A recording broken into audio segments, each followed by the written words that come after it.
బేబీజీ అమరావతి వెంచర్లో freedom from registration charges జనవరి 26 వరకు మాత్రమే. కాల్ 040-690-32244. అమరావతిలో మరొక స్టార్ హోటల్ నిర్మాణానికి అంకురార్పణ జరగబోతోంది. దస్పల్లా హోటల్ కి గతంలోనే రాష్ట్ర ప్రభుత్వం 2 ఎకరాల భూమిని కేటాయించింది. అయితే ఇప్పటి వరకు మంజీరా హోటల్ లాంటివి, నోవాటెల్ ఇవన్నీ కూడా seed axis road government complex ఎక్కడైతే నిర్మాణాలు జరుగుతున్నాయో వాటికి సమీపంలో ఉన్నటువంటి ప్రదేశాల్లో వాటి భూమి పూజలు కానించాయి, అలానే పనులు ప్రారంభించే దిశగా అడుగులు వేస్తూ ఉన్నాయి. ఇప్పుడు దస్పల్లా హోటల్ కూడా అమరావతిలో భూమి పూజ చేసేందుకు రెడీ అవుతుంది. ఈ క్రమంలోనే దీనికి ఆల్రెడీ ఇక్కడ 2 ఎకరాల భూమిని రాష్ట్ర ప్రభుత్వం కేటాయించింది. దానికి సంబంధించిన డీటెయిల్స్ ఇవి. అలానే భవన నిర్మాణానికి సంబంధించినటువంటి డిజైన్స్ కూడా రెడీ చేసి పెట్టుకుంది ఈ దస్పల్లా హోటల్స్ సంస్థ. ఇది మొత్తం దీనికి ఇచ్చినటువంటి ల్యాండ్స్కేప్ 2 ఎకరాల భూమి. సో ఈ నేపథ్యంలో construction of 4 star luxury hotel, ఇది 4 స్టార్ 4 నక్షత్రాల హోటల్ అని చెప్పని చెప్తున్నారు. సో దానికి ఎన్విరాన్మెంటల్ క్లియరెన్స్ కోసం ఈ అప్లికేషన్ పెట్టింది దస్పల్లా. ఇది బహుశా 3 వారాల వ్యవధిలో వచ్చేటువంటి అవకాశం ఉందని చెప్తున్నారు. మేబీ ఒక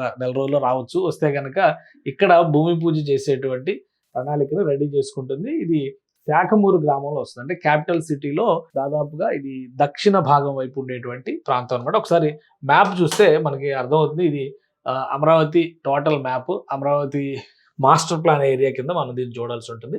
సో ఇప్పటి వరకు నిర్మాణాలు అలానే భూమి పూజలు చేసినటువంటి భవన సముదాయాలన్నీ కూడా, భవన సముదాయాలు కావచ్చు, హోటల్స్ కావచ్చు, ఇవన్నీ కూడా కోర్ క్యాపిటల్ ఏరియా పరిధిలో ఉండేటువంటి, అంటే ఇటు సీడ్ యాక్సిస్ రోడ్డుని ఇలా మనం చూస్తే కనుక దీనికి ఇటు ఇటు ఇటు ఇటు ఇట్లా నిర్మాణాలు జరిగింది. ఇక్కడ గవర్నమెంట్ కాంప్లెక్స్ సంబంధించిన నిర్మాణాలు, కానీ ఇది కంప్లీట్ గా ఈ దిశలోకి వచ్చేటువంటిది. ఇప్పుడు దస్పల్లా హోటల్ చేయబోయేటువంటి నిర్మాణం, అంటే ఏదైతే వీళ్ళు మొదటి నుంచి ఒక మాట చెప్తూ వచ్చారో నాలెడ్జ్ సిటీ అని చెప్తూ వచ్చారు అనమాట. సో అలాంటి ప్రదేశంలో చేస్తున్నటువంటి నిర్మాణం, దానికి కేటాయించినటువంటి ల్యాండ్ ఇది, అక్కడ ఇచ్చినటువంటి ప్రాంతం. సో దీన్ని ఒకసారి మనం జూమ్ అవుట్ చేసి చూస్తే కనుక క్లియర్ పిక్చర్ అర్థమవుతుంది. ఇక్కడ ఎన్ఐడికి ల్యాండ్ ఇచ్చారు. అలానే ఇటు పక్క చూస్తే విట్ ఇప్పుడు ఆల్రెడీ ఆపరేషన్స్ మొదలు పెట్టింది, వెల్లూరు ఇన్స్టిట్యూట్ ఆఫ్ టెక్నాలజీ. ఇంకొంచెం దిగువకి వెళ్తే కనుక ఎస్ఆర్ఎం యూనివర్సిటీ, కొంచెం అటు వెళ్తే అమృత యూనివర్సిటీ, ఇవన్నీ కూడా ఈ పరిసర ప్రాంతాల్లో వస్తాయి. ఇక్కడ చూస్తే ఇటు పక్కన ఏఐఎస్ ఆఫీసర్స్, అంటే ఆల్ ఇండియా సర్వీస్ ఆఫీసర్స్ కూడా ఇక్కడ ల్యాండ్ అలాట్ చేసింది.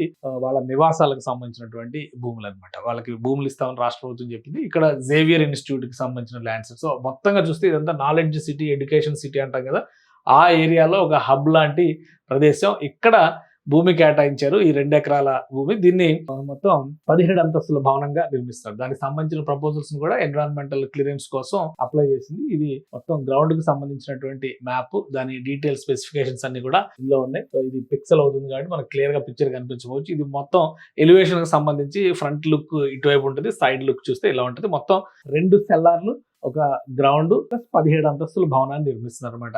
సో ఇది మొత్తం హైట్ చూస్తే 17 అంతస్తుల భవనానికి సంబంధించింది. 4 స్టార్ హోటల్ అన్నారు కాబట్టి దానికి తగ్గట్టుగా డిజైన్ చేస్తారు. ఇంకా ఆల్మోస్ట్ ఒక 156 కీస్, అంటే 156 రూమ్ల సముదాయం కింద ఈ భవనాన్ని నిర్మిస్తారు. నార్మల్ హోటల్ గానే కాకుండా ఇక్కడ ఒక చిన్నపాటి కన్వెన్షన్ సెంటర్, బ్యాంకెట్ హాల్స్ తో ఒక 3 బ్యాంకెట్ హాల్స్ ని డిజైన్ చేస్తున్నారు. అలానే ఇతర ఎమ్యూనిటీస్, రెస్టారెంట్ లాంటివి, స్పా లాంటివి, స్విమ్మింగ్ పూల్, ఇట్లాంటి వనరులతో జిమ్, ఇవన్నీ కూడా యాక్సెస్ టు ఆల్ ఉండేలాగా, అంటే మెంబర్షిప్ తీసుకోవడం వెళ్ళొచ్చు అనమాట. ఆ తరహాలో నిర్మాణం చేయాలని చెప్పని దస్పల్లా గ్రూప్ ప్రణాళికలు సిద్ధం చేసింది. So total proposal environmental clearance కోసం ఈ సంస్థ అప్లికేషన్ పెట్టింది. ఇది క్లియరెన్స్ రాగానే బహుశా 4 రోజుల్లో అన్ని క్లియర్ అవుతాయని చెప్పని అంచనా వేస్తున్నారు.